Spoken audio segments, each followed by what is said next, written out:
Hello, and welcome to Harry Sullivan Is An Imbecile. I'm Adam. And I am Brian. And we're back. We're back because it's the 60th anniversary, and we have one thing to say to that, and that's Meep, Meep, motherfucker. That's correct. We are going to be talking in this episode about the Star Beast and Doctor Who's return to our screens. And Doctor Who, yes, Doctor Who being back on our screens after, over a year. It was over a year. When was the Power of the Doctor ended in November last year? And October, I think. It was October. Good Lord. It's been... Wow. Yeah, it's been a year. And what a year, indeed. We have Russell T Davies back in charge. He's got the band back together.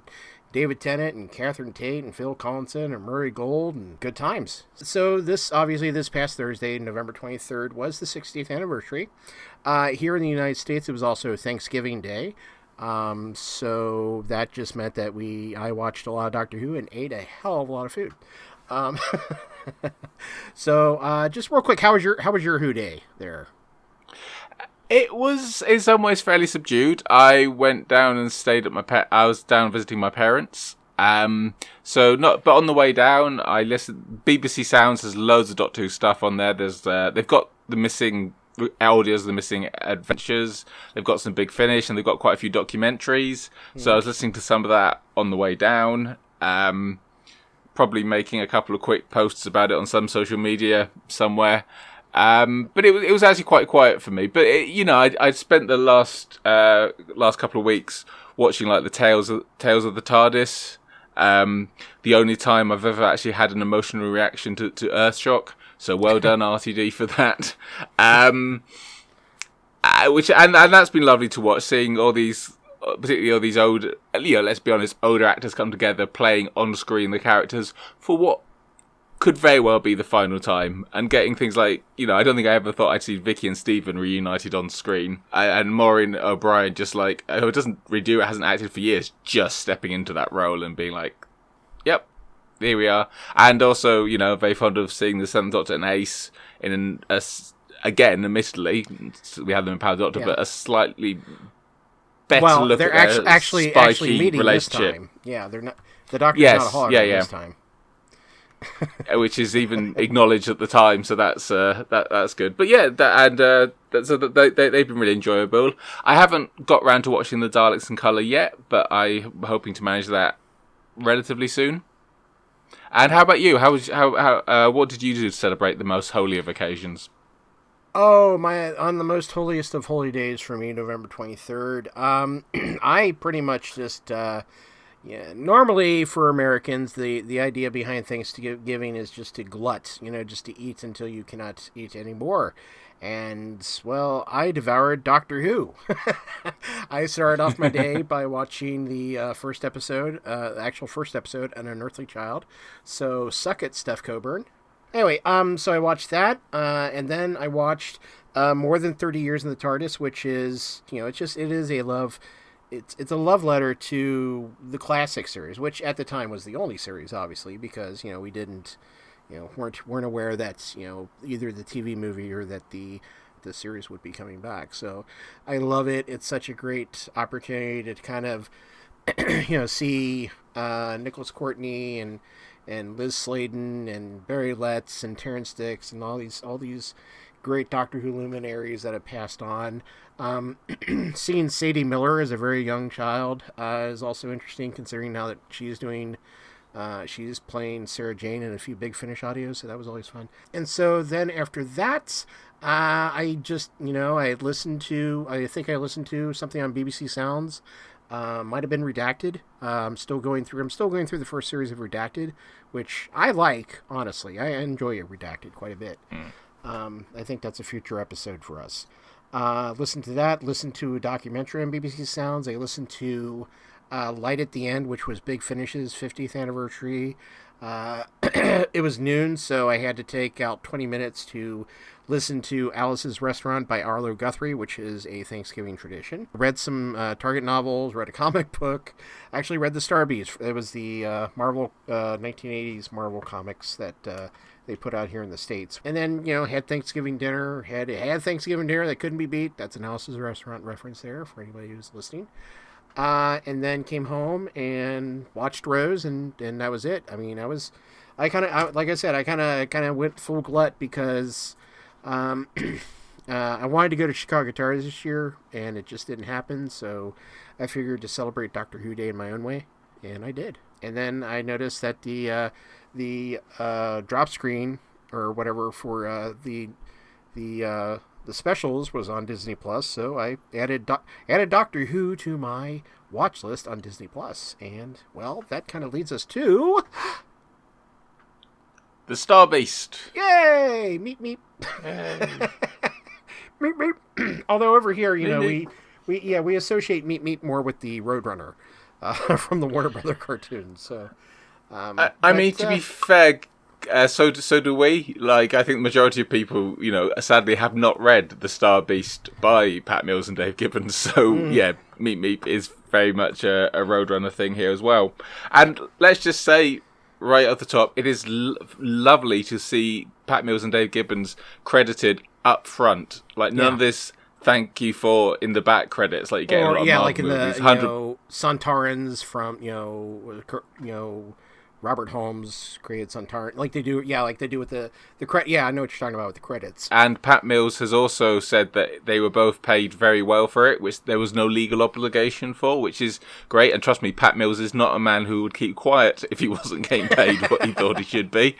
So, he's not going to say it just because he thinks he should. And it was also nice if in the Doctor Who Unleashed afterwards, they were both featured quite prominently, and you got to see David Tennant meet them and geek out a bit, which is funny because occasionally, again with superhero movies, you'll get actors going, "Yes, I've always liked this character. I was so excited when they asked me to play." Hang on, got to check my notes. Black Adam. That it's been a great thing for me, and you're like, yeah, whatever. But David Tennant actually was like, yes, Pat Mills and Dave Gibbons, they wrote the following Doctor Who, and he actually says half the titles, and they're like, oh yeah, all right, mate. Have you read the comic? Yes, I haven't read it recently, but I've got the collections of everything from the 4th to the 8th and 9th Doctor. Actually, I've got the various collections. So yeah, I mean, I've read that, and obviously, I did half think about rereading it. Didn't get a chance. I feel like what they basically did, and it's interesting because obviously this is RTD's big comeback, but also a soft relaunch in some ways, or maybe actually no, maybe the soft relaunch is going to be more when Shooty comes in, but yeah. Still kind of reintroducing people to the show to an extent. So, and obviously what he did in Rose was take a very simplified Spearhead from Space and like go, okay, and here's all the character stuff that I like to write and it's going to be important. And here he kind of took the Star Beast and goes, this is a slightly simplified, quicker version. But that allows me to then build on all these other things and themes and characters, and on top of that.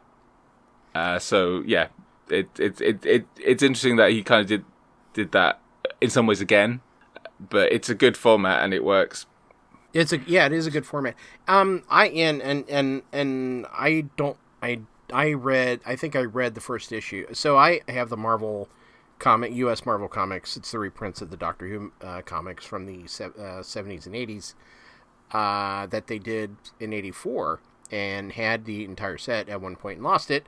But I've been slowly rebuilding it, and I have the first 2 issues. So, I have the Star Beast, as it were, and I read issue 1, and then I'm like, you know what? I don't want to have too many of these expectations. So I like that, it wasn't, a blanket copy of the plot, per se, in terms of, the Doctor trying to get to, was it Benidorm, and ending up on the Roth warrior ship, and they put a bomb in his stomach so that if he gets near the Meep, and all that. So it's really cool. Excuse me, I have a very stubborn dog here kicking at my legs trying to get my attention. So if I get a little distracted, it's all Briggsy's fault. So Briggsy is here and he is making his presence known. Anyway, but I like that they kept Fudge. I mean, there wasn't really much for Fudge to do. Didn't really have much to do in the comics, but but at least in terms of what we saw Saturday night, Fudge is kind of the eyes of the audience in some way, because he's the one who obviously sees the Roth warrior, finds the Roth warriors. And then he's the one who watches the results of the, was it the dagger drive as it, digs into the earth and what happens to it. So I know a lot of some people have said, oh, Fudge, yeah, that's right, he was in it. So, but it was really cool. So what are your thoughts just on David Tennant and Catherine Tate being back together?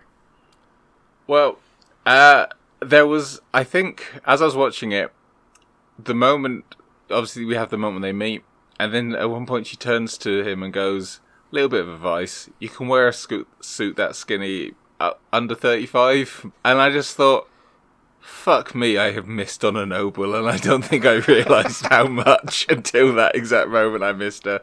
But no, I thought they were brilliant. I was very interested actually in Tennant's performance particularly, because what's interesting is he's very much, the Doctor as the audience would recognise his Doctor, but also he's not, and he's playing... I wrote something on, I think I was putting on Blue Sky about it, because I was thinking about it a lot, and I think you really see it in that scene he has with Shirley Bingham, where they first meet, and he's not... he's hiding away, he's not walking into the middle and just like talking to everyone, taking over like the 10th Doctor would have done. He's hanging back a bit, and there's a sense of a man who's he feels like he's playing an older Doctor, like he is very much playing the Doctor who has been Matt Smith, Peter Capaldi, Jodie Whittaker, who has gone for that. He's you see flashes of the old arrogance, but it's very much tempered by almost a slight uncertainty about what's going on, who he is, but also slightly more emotionally honest. Like, this was the Doctor who never said to Rose, I love you, but then is very much like telling Donna he loved her, and talks about Wilf as well. God, I almost burst into tears when he started talking about Wilf, and he plays that moment when he thinks he's dead. He plays that so beautifully that I was like, oh God, I know Bernard Cribbins was alive when they shot this, but it feels like he's doing a tribute. My emotions, God. Yeah, I kind of had a problem. Not really a problem, but I'm just like, because it was because it's a trick that RTD plays on us, because we know Bernard Cribbins has since passed on, so. And we weren't sure if he was going to be in it. We knew that he was, seen on sets and everything like that, as dressed as Wilf and all that. But whether or not any of that made it into the stories, we don't know. So when they threw that in, and the Doctor has his reaction, and then Sylvia and Donna are both like, you idiot, he's he's still alive. I'm just like, that was just, I don't know, that for some reason. It didn't sit with me very. I mean, I'm not like offended or anything by that. Obviously, it just was like kind of poor taste. No, I don't think that's entirely fair. The poor taste thing. I get.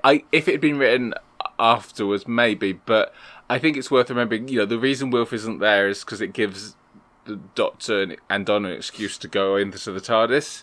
And obviously, I suspect he's going to turn up in the giggle. Like, I don't think RTD... I'm certain, yeah, he shows up, yeah, but... yeah, because I don't think RTD would have put those lines in if they weren't going to pay that off. And, yeah, so I suspect that was in the script.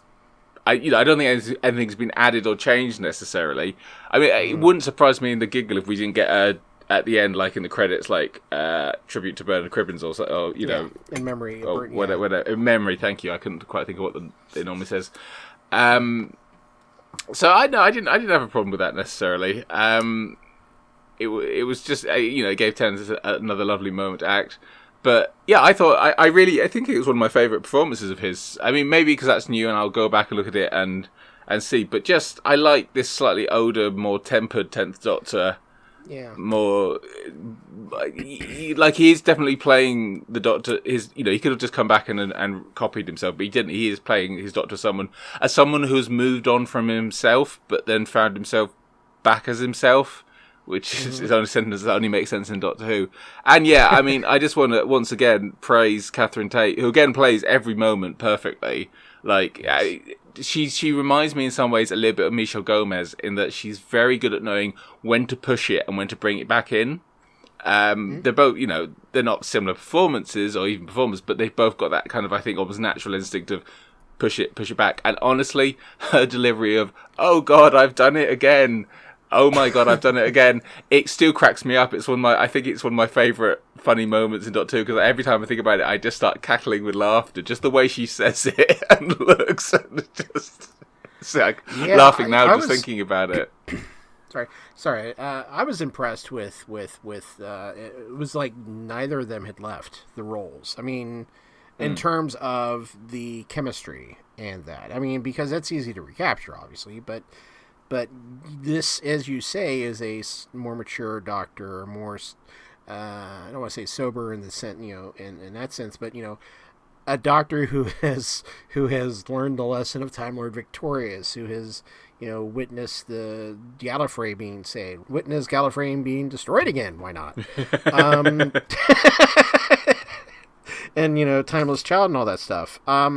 So, yeah, this is not 10. This is not 10. It's obviously a very different Doctor. You see a lot of 10's mannerisms, and that's also, and that's obviously because, it's the same actor, but, we also see a lot of, William Hartnell in, say, Colin Baker, or we see, Patrick Troughton and Matt Smith, so we see, like, essences of Doctors. So,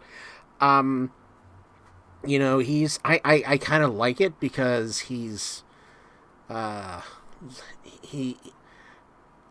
was not a huge fan of 10 because I really felt the whole, blokey, I'm the greatest thing ever. I mean, I understand why it was that way because it builds up to the fall in Time Lord Victorious, but I mean that from the Waters of Mars, not the Time Lord Victorious series. I'm sorry, I just came up with Time Lord's Victoria's Secrets. Anyway, but he's obviously a much more mature Doctor, a sober Doctor, a very, he's trying to figure out why is he back? Why does he have this face again? And why is he being drawn towards Donna? And, and then we see Catherine Tate, and she is just as if she had never, like I say, it's like neither of them left. And, her mother, it was Sylvia, everybody is just, it's, it was good to see. It's good to kind of, because I don't want to make this sound like I'm bashing on Chibnall, obviously, because, I think there are things that we can, positives that we can take from Chibnall, but it was just nice for it just to feel fun again, They kind of have that sense of fun, which I don't really feel we had as much with Chibnall because it was such a different direction, just not in the narrative, but in the production as well. So it wasn't, I mean, there were still humorous moments, but, you don't get that sort of thing like you would get with RTD. So it is just, it's a warm, comfy blanket. And I know that's what these specials are pretty much going to be, before we get dropped into the unfamiliar with Ncuti Gatwa and Millie Gibson, which I'm very much looking forward to. So, definitely. Yeah, it was fun. I thought I will just say, sorry. Go ahead. No, I was going to say, Rose. I like how they introduced her because, Yep. it wasn't this is my trans child Rose, or this is my daughter Rose, or anything like that. She's trans, they didn't make it, they don't come out and obviously say it. And then, then we see that scene where Rose and Donna are walking home and Rose is getting heckled by, classmates. And and speaking as someone who is the father of a trans child, I really did appreciate. I appreciate them showing not just the normalcy of what a trans person can be, but also showing what they face.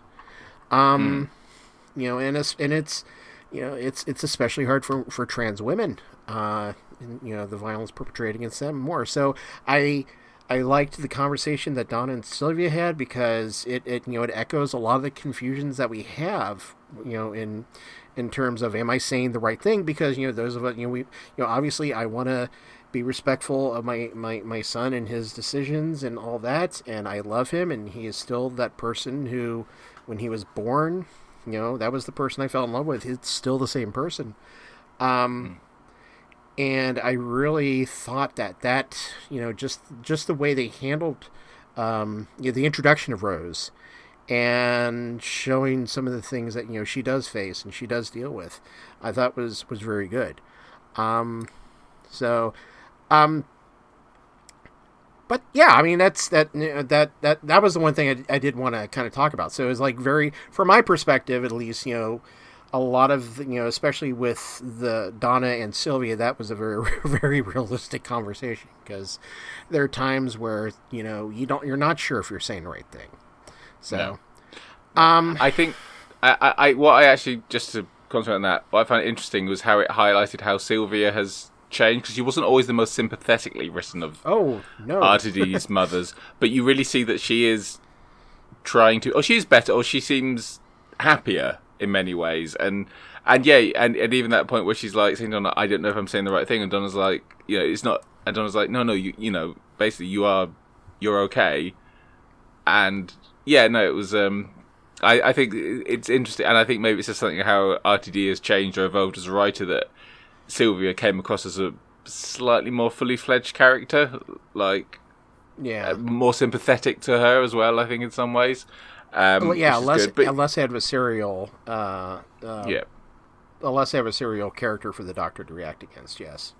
Yeah, and and you're right, Rose. Yeah, it was a good intro. I mean, he's a good introduction. I mean, RTD has been very vocal about what he wants to do with the show now in some ways, and which I think is fantastic. I think he's absolutely going the right direction. It's upset lots of people, which is brilliant. And it's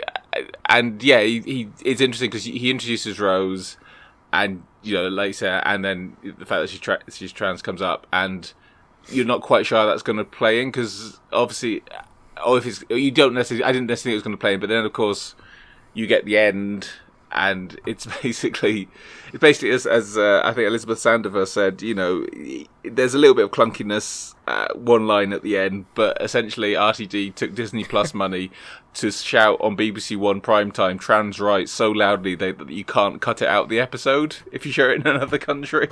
So yeah, I just think no, that's good. That's what I like. But yeah, it was nice to see Donna's family and everything, and you think, because Yasmin Finney, who plays Rose, she's quite, I wonder, you kind of think, I wonder she'll come back. I mean, we'll see where the giggle leaves her and Donna, but you wonder, could she come back, like, at some point? Because Yasmin Finney's, she's in, like, Heartbreakers, and she's quite busy, but equally there's a good chance she may turn up in the future. But no, it's great, lovely.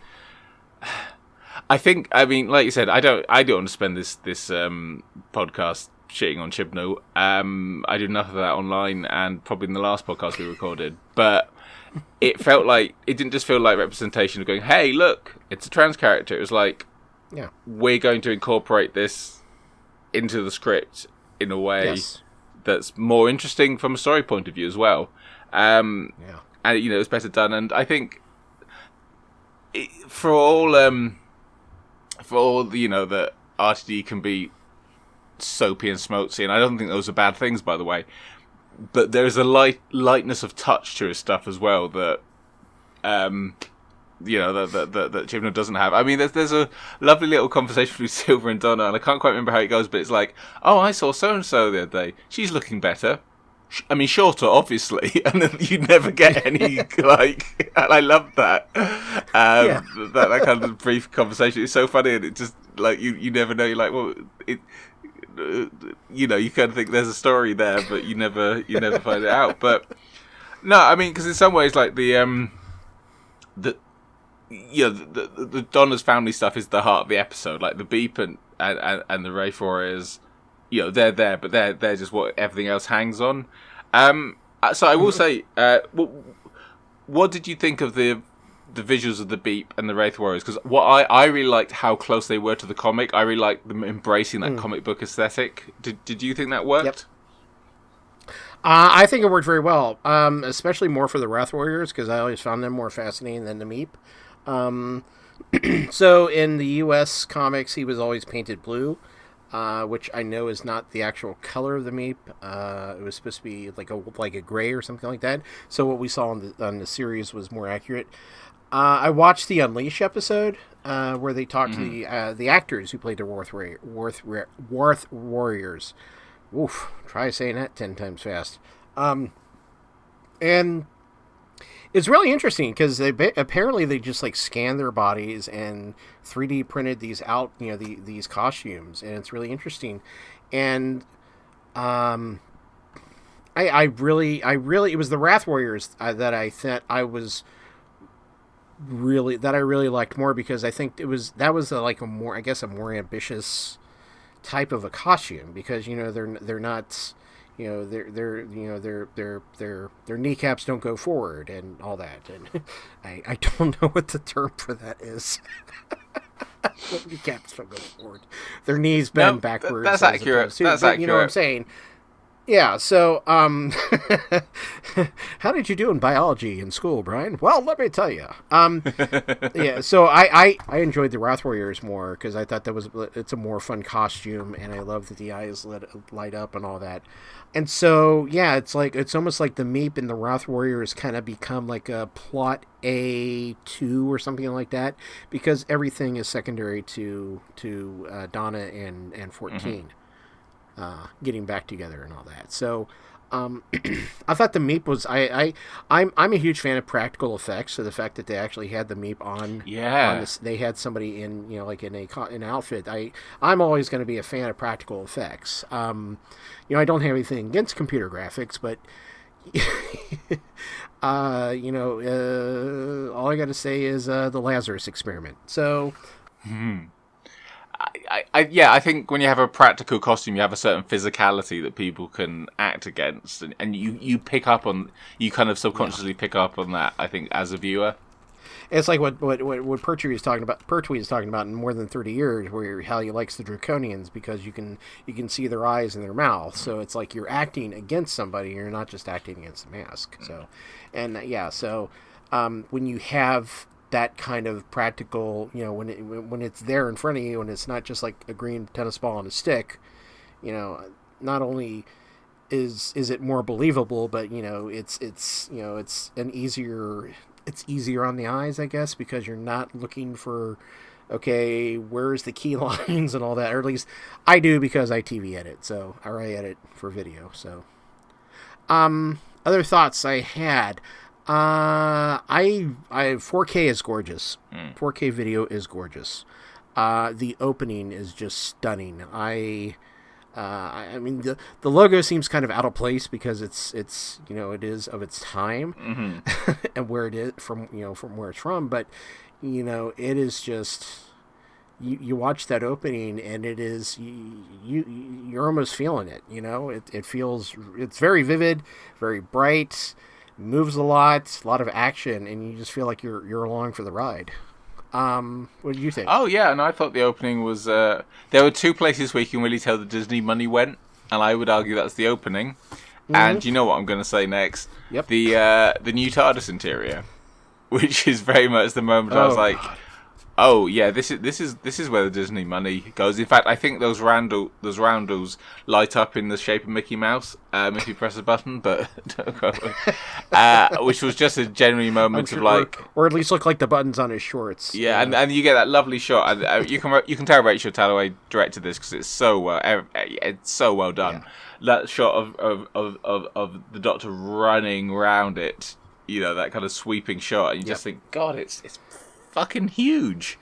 Like, I didn't expect anything that big. I don't know why, but I was genuinely stunned when I saw it, because I was like, I'll be interested to see how they use it in future, how it's going to be, because, obviously it'll be Shooty's set as well. I will probably think of it as Shooty's set in the end, it's Tennant's only going to be in there very briefly. And, I mean, that was fascinating, because it was literally like, they actually really stuck to the classic concert room in the way that none of the modern ones really have. Like, the closest is that kind of Smith/Capaldi one, but that's not that close. But this was with that kind of the whiteness and the roundels was very very classic, but just literally huge, like aircraft hangar size. Yeah, I remember because we texted and you said the round things are back, and I was like, I love the round thing. I did, I'm honestly a bit surprised Tennant didn't get that line in, to be honest. But there we go. Yeah, or and then there was no "you've redecorated" line either. So we're in new territory here, Adam. We'll have to use that. I like the TARDIS console. I like the TARDIS console quite a bit. I like the round things. It's just unnecessarily huge. In my opinion, it's just so much. It's obvious that Sony and Disney have thrown some money at this, and that this is what we're getting. And like and like everybody, it's just the glee that 14 has as he's running around because it's just so big, and everything. Which is I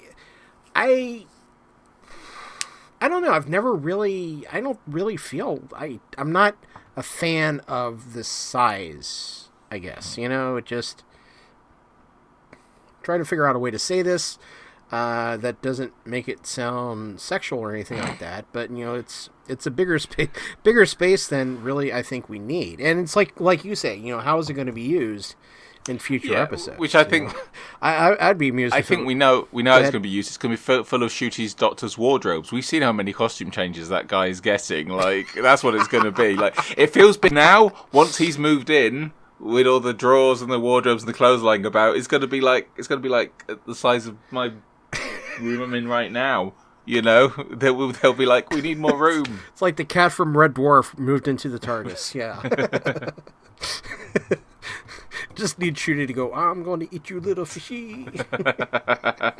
But I mean, okay, that is a good point. But or I was thinking maybe they do it kind of like how it was in the classic series, where in the first episode this is just gigantic room, and then as the series progresses, it gets smaller and smaller. And so you suggest as Disney take away the money, we're going to have less round things and more printouts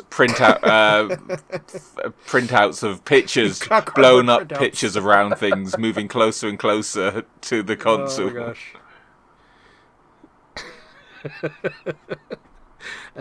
It could happen. I don't know. I don't see it happening because I think Disney Plus, the move to Disney Plus, bent some noses, especially people in Australia who were used to getting it over the air for so many years. But for me to sit down at like 1:30 and know that it's starting in the UK, and I just sat there, and I think I actually recorded it, where I was like, okay, this is where I hit play, and because I had been doing it up until that point, it said, there's nothing here, so what are you doing, you idiot? But when I'd actually hit play, and I saw the load come, and all of a sudden, the little load symbol go, and then I saw the Disney Plus logo, I'm like, you know, it was it was amazing, and it was an emotional thing for me too, because um I missed it. I've missed Doctor Who, and I have missed fun Doctor Who, and I've missed anticipating Doctor Who. And I know this sounds again like, you know, we're drubbing the Chibber era, and we're not, but you know, we got promotion. We knew what was coming. We got some fun stuff. You know, we got some cool stuff. We got, you know, Tales from the TARDIS, and we got all the stuff on BBC Sounds, and you know, and then, you know, we have the lead up to, you know, the Doctor Who magazine comic, the lead up to for Liberation of the Daleks. We got that. We got the Children in Need, and you know, compare it to everything that we kind of went through from the Chibnall era. It's, you know, it's like, wow, okay, yeah, I remember it used to be like this, and it used to be pretty freaking awesome.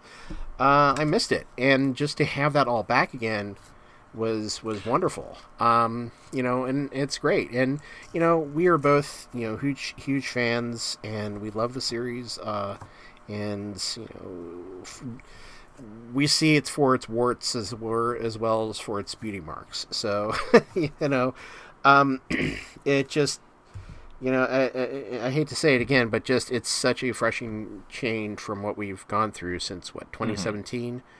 Yeah, just, oof, it was fun. It was fun. I do have a few qualms. Not really big qualms. You know, I've already, you know, mentioned the TARDIS console, and the one line that really kind of just made me go, why did you say that, was the male presenting comment. Yeah, that was the moment I kind of kind of half referred to earlier. Yeah, I think it's one of the things I've seen people go, it's a bit kind of gender essentialist, and in a way he probably didn't mean. I suspect it was just supposed to be a little fun dig at the Doctor, you know, people them teasing him, but you know, in the context it could be done better. But again, it's with all the good stuff and good. Sorry, I was just going to say, with all the good stuff and over you. Oh no, don't worry. But I was just saying, with all the good stuff and good intentions, you know, you kind of go, well, you know, could have been better, but that's fine. Most people could have been better, but no, everyone's kind of gone, yeah, you know. But it was funny though, like, if you were still a woman, you'd know to let go of this power. And I'm like, I think if he was still 13, she'd have shoved Donna in the rocket and just gone, blow it up for me, cheers, and then look sad. But that's right, just yeah, bye.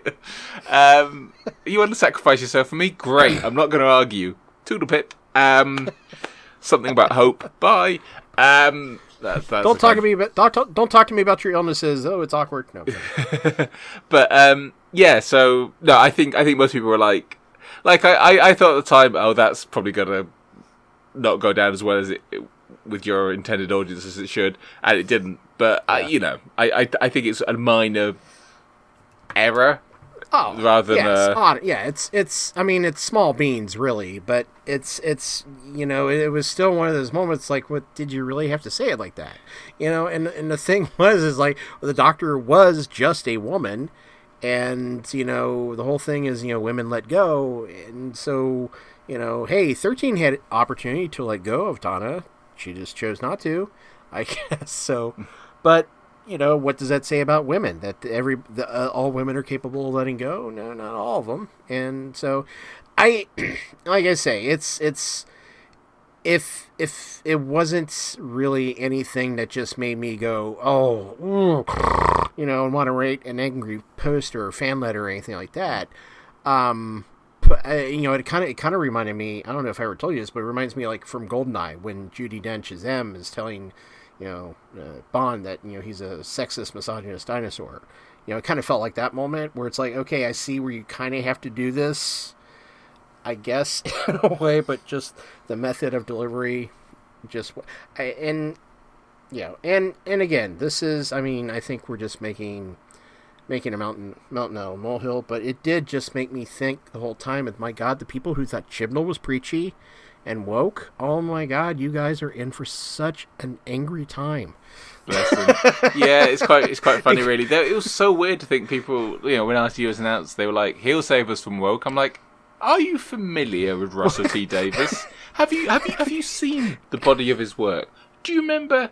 And it's interesting because he's definitely pushing it further than he did in his original run. I think he's a lot more confident, a lot more fuck it. I'm RTD. I can literally make the program that I want to make because the BBC are at I'm this Russell stage. T Davies. Yeah, basically, and rightly so, to be honest with you. And the BBC are happy to have me back, so they're going to let me do whatever the hell I want. Yeah. I mean, I do. Tying back to what we were saying earlier, I like to think of Donna having spent her time like berating transphobes on Mumsnet or being banned from there for like absolutely ripping into people for it. But I mean, because it's always the things. Well, Doctor Who is a family show, so this is in some ways very much.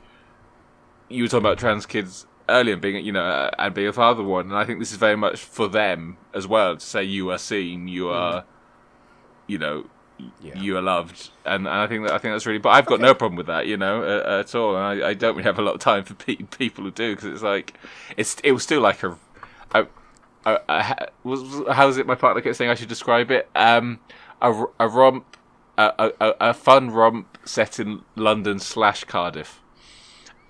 Which is, and she's right. At the end of the day, you can get away with being, and I'm putting huge quotation marks around this, preachy or woke. You can get away if you just write a fun story, and it was fun. I mean, Miriam Margolyes as Beat the Meep sounds like the kind of thing I'd say before as a stroke kicked in, but it actually happened on screen. So I preach away, And it's going to be interesting because I think next episode, Wild Blue Yonder, which is next, no one really knows anything about, and unfortunately that's caused some wild conspiracy theories. I don't think it's going to be a multi-doctor story. I don't think we're going to have... I think the director of it actually kind of posted on Twitter today, kind of basically going, "Hey guys, we just thought it'd be a fun, scary story that we didn't want to give too much away about." Basically going, it's not going to be a multi-doctor, like, you're not going to have loads of... I saw that today too. He was like damage control. Yes, but it's and as I say, in totality, it did nothing to mar my enjoyment of this episode. Otherwise, it was just it's just one of those things where it's like, ow, okay, moving along. But I have to say this, and I'm sure this is going to shock everybody, but I saw that coffee thing happening for miles. Well, yeah, the moment you just went, here's, you can have a coffee, because and to be fair, it was set up like earlier, but honestly, just a delivery of, oh my God, I've done it again, just. Honestly, top 5 Doctor Who moments. Almost like intentional too, if you think about it. It's like it was like one of those. It's almost like Matt Berry in trying to seduce what's her name in the IT crowd. Oh no, I've done it again. My pants have fallen down, or something like that. That's a really bad Matt Berry impersonation, but RTD's back, and he's ruffling feathers. Obviously with the children in need with Davros. Boy. Yeah, that almost passed me by completely, because I just said, okay, that's Davros pre-accident, and then I didn't see the Unleashed. So for a while I was like, why is everyone so angry? And then they were like, and I was like, okay, well, you can debate either way, but disability as a sign of villainy is a trope. And Doctor Who's it is so far from the only one to do it. Like the James Bond films still do it, and despite being asked several times if they could please stop that now, but people were like, "Oh, it's not really a trope." I'm like, "It fucking is," and it's fine. He was a character from the 70s, where there was a lot of it, And it's like if they want to change it, let them change it. It doesn't matter. No one is going to sneak in and re-edit your Genesis of the Daleks DVD. So like it's exactly. It's woke Davros, you know. It's checking right now. It's still on BritBox, and yeah. Yep, there's Davros. You can still watch the Magician's Apprentice, which is familiar. It'll still be Davros as you know him, and it's like if he's bringing, and he'll open his eyes. It'll be great. Yeah, exactly. I fucking love the Witches familiar those two episodes, but I and also there's the thing of I'm not even sure he's gonna bring Davros back. I think he had him in this because It was a chance. So yeah, so I did watch The Unleashed, and in the way he because I was like I don't see Davros in a wheelchair. I see somebody who is creating an army in his own image, and so I never. I mean, obviously, it's obvious he he needs the chair to live. He can't walk on his own. Blah blah blah blah blah blah. So it's obvious that can be construed as a negative stereotype of people who are in wheelchairs or who have mobile life support units on them. Yeah, I find that I get that part. It never really clicked in my head. Oh, that's a wheelchair. Anybody in a wheelchair is bad. Blah blah blah blah blah. No, that's never it. And then I'm like, well, in the end, what difference does it make? What more of Davros' story is there to tell anyway? Mm-hmm. I mean, that's not. I mean, not saying that you can't create a new Davros story or that we just should suck up and accept this as whatever. But there's really, Davros was just brought back for the fans. Really, I mean, it was just brought back because it was a fun little 5-minute thing, and as I said, I did see The Unleashed, and I understand, and he was explaining it, and then then when he pointed out that in the context of children in need, yeah, maybe that would be kind of sending a bad message to children, especially children who are disabled. So in that respect, it's like the male presenting line. It's like and I'm past it. So it's yeah, I'm weird. I'm like, you know what? That kind of bothers me. But in perspective, is it really important? No? Okay, let's move on. So that's the way I try to be. Yeah, I think it's interesting. I've heard people say that they didn't really think of Davros as being in a wheelchair. Yeah, I've always read him as that. And and that's not having a go at you or anyone who thinks that. But I just thought, okay, yeah, and I can see why people, because, like you say, there's the element of rebuilding the race in his own image and all that. So I do get what you mean. But yeah, you're right. At the end of the day, like, it's not important if Davros turns up and goes, Doctor, last time we met, you gave me some regeneration enemy, and now I'm tap dancing, motherfucker. It honestly doesn't matter. Ooh, I hadn't thought about that. Yeah, that would be a good strain. I cloned myself, new body. Check out these gams. And stop staring at my ethereal beam locator. Yeah. And basically, it's fine. Whatever. It's not two. That's fine.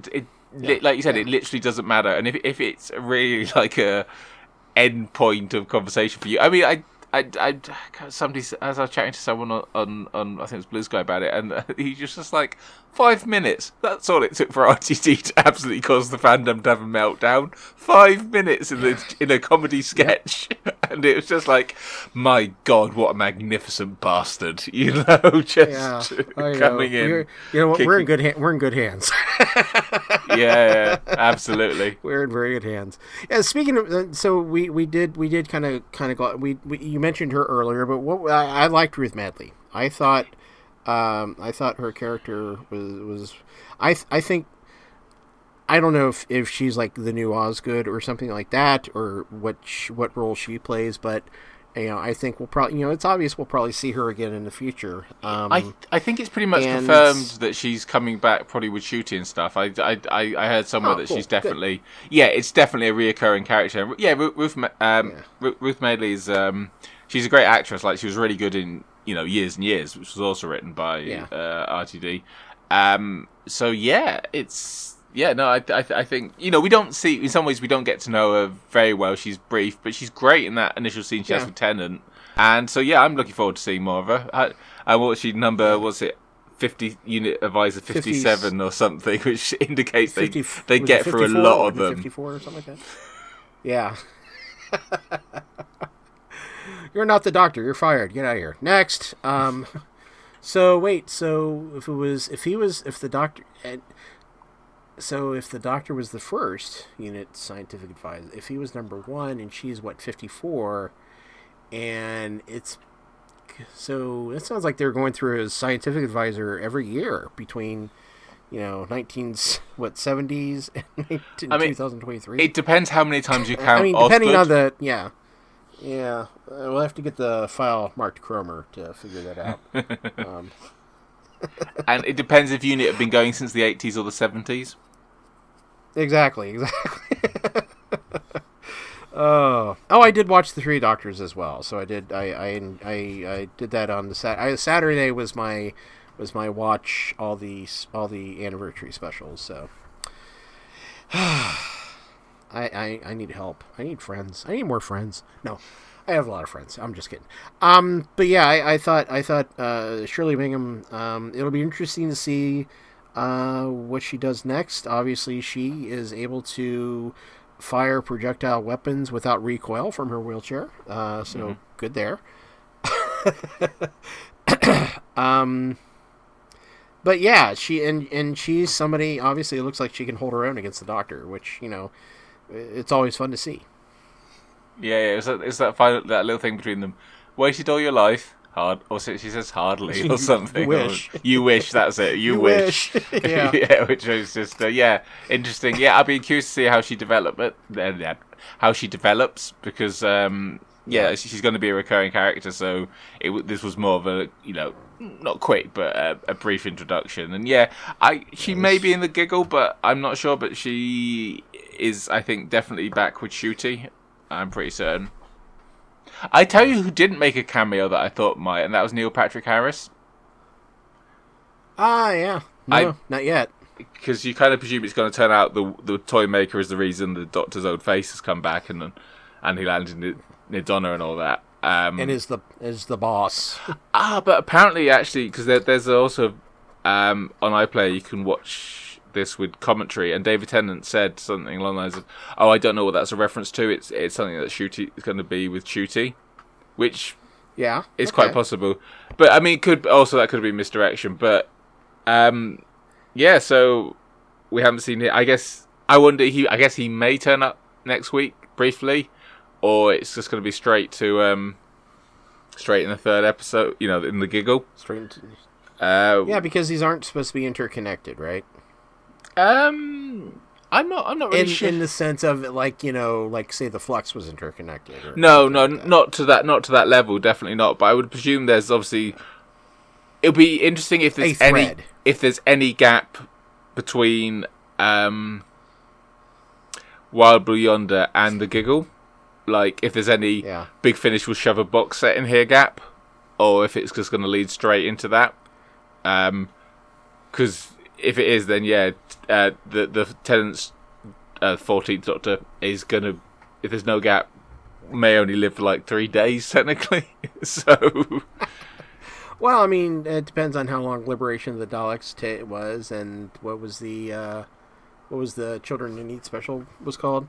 But yeah, so one final thing that I really liked, and this is just a visual thing, but I watch TV with closed captioning because my hearing is not the best at times. So I like that, at least for the one on Disney Plus, what I saw on Disney Plus, because apparently there was differences between what went out on the UK and what went out on Disney Plus. But when they showed the director credit, Rachel Talalay's credit, it was on the right side of the screen. And I love that because captions are usually in the center of the screen, and nothing I hate more than, trying to understand dialogue or try to see who the guest stars are in an episode and everything's marred by the closed captioning. So I applaud that. I don't know if that was intentional or if it was accidental, but like I say, it's as somebody who watches with closed caption, that was aces in my book. Yeah, no, it's. I wonder if they're being more aware of that, which would be good. It's like the fact that on the iPlayer or the Classic Who has a British Sign Language options, which is okay. Fantastic. Yeah. So yes, there's definitely, I think that more of an awareness of these things, which is, like you say, is good, and that they are being good on the credits, like we were saying earlier. So yeah, no, that is good. Yep. That is very good. Long may it continue being good. Indeed. So I give Star Beast an 8 out of 10. I was originally 7 out of 10. I gave it like another rewatch, and I liked it better on second rewatch, I think. I don't know why. But yeah, it was about 8 out of 10. And from what I've heard, this is probably the least amazing of the 3 specials, or at least the probably the one that may be considered the lowest not rated. You know what I'm saying? Yeah, it is not as good as the next 2. Is what I'm saying. Well, yes, there we go. Hey, fingers crossed. What I was saying earlier, I kind of I have this theory that Wild Blue Yonder is going to end up being and I'm putting it again massive quotation marks, the disappointing one, because people have come up with so many wild theories and what they'll get is maybe like a fun RTD episode, and then they'll be like, this didn't feature Matt Smith. I hate it. Where's Peter Capaldi? Yeah, basically, I did my eyebrows especially, but that's So and then I think people will look back and will judge it on his own merits.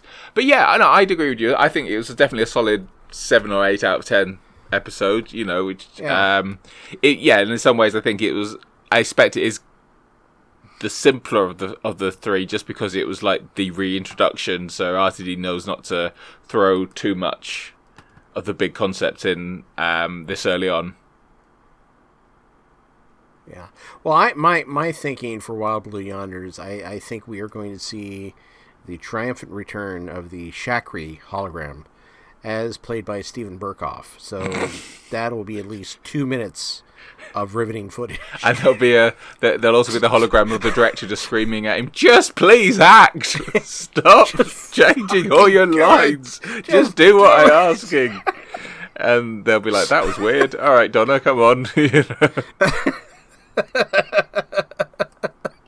No, my theory is that it's. I think my past is coming up with me, or maybe it's my future. I don't know. My theory is it'll be the Garn from Terminus. Just same costume. There we go. It's just wandering around. Yeah. I don't know. If it was Chibnall, probably it would be a similar looking costume. But you know how RTD likes to make everything look shiny and updated, which is why we got Blue Sun Tarn outfits. So. Okay. Well, yeah. But yeah, it's. You're right. Maybe updated, but they've already had a big dog with Flux, so maybe not. Yeah. But we'll see. We'll see. Yeah, I liked. So when they showed Rose's the dolls that Rose makes, I liked that they included Carvanista. Well, not Carvanista, but definitely a Lupari. Yes, yeah. And they had like a little howl. So it's like, untransmitted adventures, as they call them in Big Finish, or whatever. the adventures that they squeeze in between, Doctor Who episodes, especially with Perry and the Fifth Doctor. Yes. How they have so many adventures between Planet of Fire and Caves of Androzani. Yeah, I have problems with that, but that's no, this isn't really the time and place for that particular rant. But it was a nice little, you saw the Beast and you saw Carvanista, and yep. At least Rose. I mean, we should consider ourselves lucky that at least it turned out Rose wasn't absentmindedly drawing erotic fan fiction, given the Dan Vanista stuff got shown on John Bishop's TV show. We should be very lucky. My God! Of course, the erotic fan fiction. What? Yeah, she was drawing it the whole time. Glad that wasn't the. Glad RTD went down a different route. Probably a better one. That just wouldn't. Yeah, I don't know. Maybe Maybe that's for when they bring Torchwood back. I don't know. Maybe. But, so we have 2 more specials coming up. Probably won't dedicate special episodes to them because Adam and I are Adam's more busy than I am because he's trying to buy a house. And me, well, I'm just lazy. So, but, we will reconvene here in a few weeks and kind of go over the Giggle and Wild Blue Yonder and the Giggle, and maybe kind of what are our hopes and fears for the Christmas episode. That sounds like an excellent plan. Yeah, an excellent segue to the end, right? Is what you were going to say. I was going to say sounds like an excellent plan, but yes, also an excellent segue to the end. So, I can't remember any of But the moment's been prepared for. Has it? I had written something down if that was the case. What was I going to say? Yes, so thank you so much for listening. You can... What's our Twitter handle? I've forgotten. We are at imbecilepod on Twitter. We are at imbecilepod@gmail.com, also on Tumblr. So Thank you. imbecilepod, that's how you find us. And I would say you can find me on Twitter, but I'm on there less and less. But you can find me on Blue Sky if you look for Adam J. Clegg. I'm the person with a small chihuahua in the profile picture with him, wearing an L7 t-shirt, and all my posts are essentially about Doctor Who or despairing at British politics. So I'm pretty easy to find on there. I am still stubbornly hanging on to my Twitter account until the very bitter end for some stupid reason. But I am at Gonzaro if you want to hit me up on Twitter, where I also talk about Doctor Who, and we'll argue politics and talk about the Flaming Lips, and then come up with weird, stupid jokes that only I think are funny. We thank you for listening to this yet another episode of Harry Sullivan Is An Imbecile. I am Brian. And I'm Adam. And we will see you next time. Bye.